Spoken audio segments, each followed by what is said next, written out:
Hello, everybody. This is Raven, Fat to Thin Senior, and this is Roux-en-Y version 2, video 2, vlog 2. Anyway, there hasn't been very much news this week. I actually have some angst about some of it, and I'm okay about some of the rest of it. I knew it was going to be a hurry up and wait thing, but I'm a person of this generation that likes my stuff right now.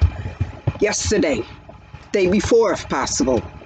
At any rate, my patient advocate, I called her Wednesday because I had taken the third nutrition class to met with the nutritionist for the third time.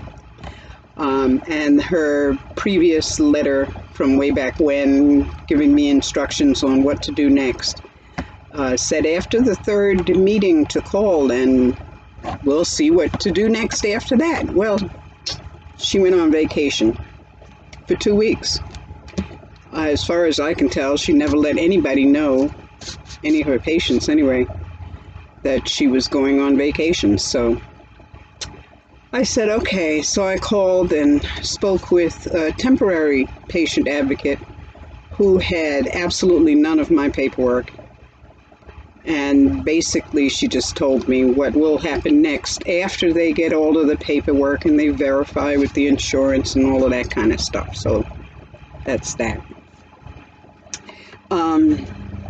She said that I would get to meet the surgeon and after that, set up the surgery. So anyway, I figured one of the things I talk about today is how I started this process. I saw a video on YouTube. I think I mentioned in the last video that I was living in New Hampshire at the time. They did not cover bariatric surgery for anybody over 60, and at the time I was 65. And then I saw a YouTube video a few months ago saying that yes, Medicaid takes care of bariatric surgery for elderly people because in the long run they end up spending a lot more money on medications for heart disease and everything else that comes with being overweight. Diabetes in particular costs the healthcare system quite a bit of money. So even if they spent $20,000 on my operation, it would in the long run, and probably within a few years, save them considerably more. So the first thing I did after I saw that video was I said, what? And I did a Google search. See who's nearby. You know, near Vegas, there's got to be somebody. In fact, there's a lot of somebodies. But I picked one out of the bunch, looking for different kinds of accreditations and things like that I had seen on other websites saying what to look for in a bariatric surgeon. And this place had all of it, and they had group meetings in my town, which was really nice. So I said, okay. So I called up my doctor and I said, I need a referral because my insurance is with Humana. They take care of my Medicare, Medicaid, that kind of stuff. So it's like a HMO kind of a thing. You have to go to their doctors or get referrals, even if you go to their doctors. Or if you're going to a doctor who is out of the system, then you still need a referral. So I called for a referral and said I wanted to go to this particular place. And so then I had to wait 2 weeks until they sent me the referral letter, which comes in a blue envelope. Do I have one? Yes, I do. They kind of look like this. This is a Humana referral letter. So you wait for the blue envelope. And then once the blue envelope gets there, then you can call up the clinic and say, hey, I got a referral. Let's get started, right? Of course, they have to wait until they get their copy of it, but you know how it goes. So I'm looking at my notes. Meanwhile, they have the clinic. What the heck do you call those things? At any rate, so I looked at it online. The seminars, that's what they are. They have 3 seminar videos online, so you could actually do the seminar online, and they keep record of it, instead of actually going to the clinic and sitting in a room and listening and that kind of stuff. Of course, the benefits of going would be to ask questions and get answers. But I didn't do that. Mostly I didn't do that because of my car, which has a tendency to overheat over hills. At any rate, so I did the seminar. And then they sent me a letter. the package for submission to their office. It was 19 pages of information. And so anyway, I did those 19 pages and faxed them back to him. And then I said, well, what next? Then I received another email that said, this is what you do next. You got to go for a psych evaluation, which I did.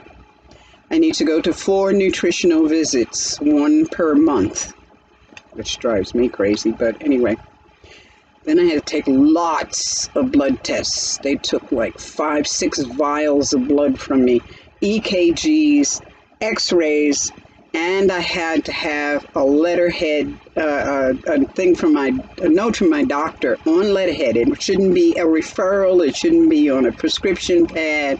It had to be on a letterhead. Of course, she wouldn't do that until after I had taken all of the blood tests, even though a month before I had gone and taken blood tests because that was my regular visit. But for this, they wanted different kinds, and, you know, there was some of the same. At any rate, I had to wait a week. So I finally saw her, and she said she was going to write the letter, that I was okay enough to have this surgery, which thrilled me to no end. So that's when I called the clinic and said, you know, I want to speak to my patient advocate, and found out that she was on vacation and blah. So as of yet, there's no date. But I know that I've got 1 more nutritionist visit in November, and after that I will see the surgeon and have the surgery. Hopefully in a couple of weeks after I see the surgeon. So I've been working with my nutritionist, and this month's goal is to have 83 grams of protein per day, which I've been making pretty much, been doing that. Pretty close to it anyway, sometimes over, sometimes under, but close.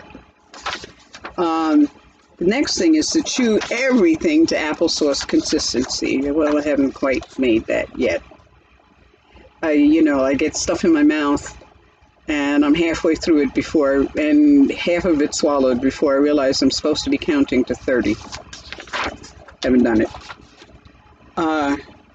The thing I did get, which was pretty good, was to not drink while eating. She wants me to get into the habit of not drinking while eating, and I drink everything if I can get my hands, put it in my mouth, swallow food, swallow drink. But I actually managed to do that. It was I had to put a lot of concentration into doing that. But, I guess it'll get to be habit after a while.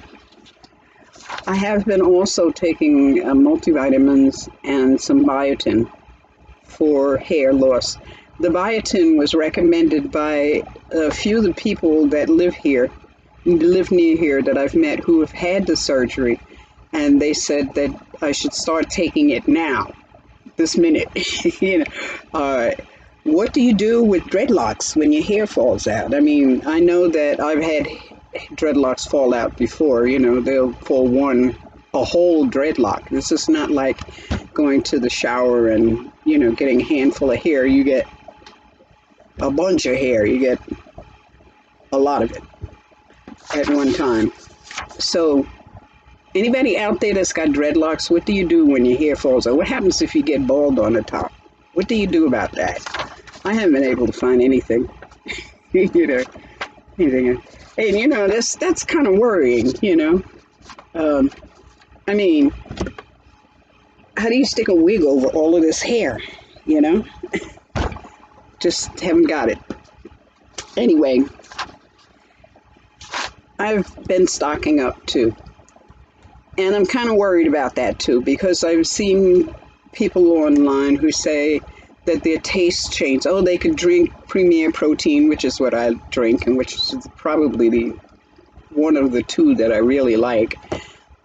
They loved it before the surgery. Afterwards, they couldn't eat it. Meanwhile, I'm stocking up because I won't be able to get to the store and all of that kind of stuff. And, you know, I need to stock up, because I may go 3 weeks without, on just a you know, full liquid diet. But meanwhile, they're saying to me, the nutritionist is also saying to me, take 2 of those a day now, in order to get my body together for healing. So I've been buying a lot of stuff. And then I want to ask your opinion about baby food. Should I make my own puree, mashed potatoes and whatever, you know, or should I just go out and buy baby food?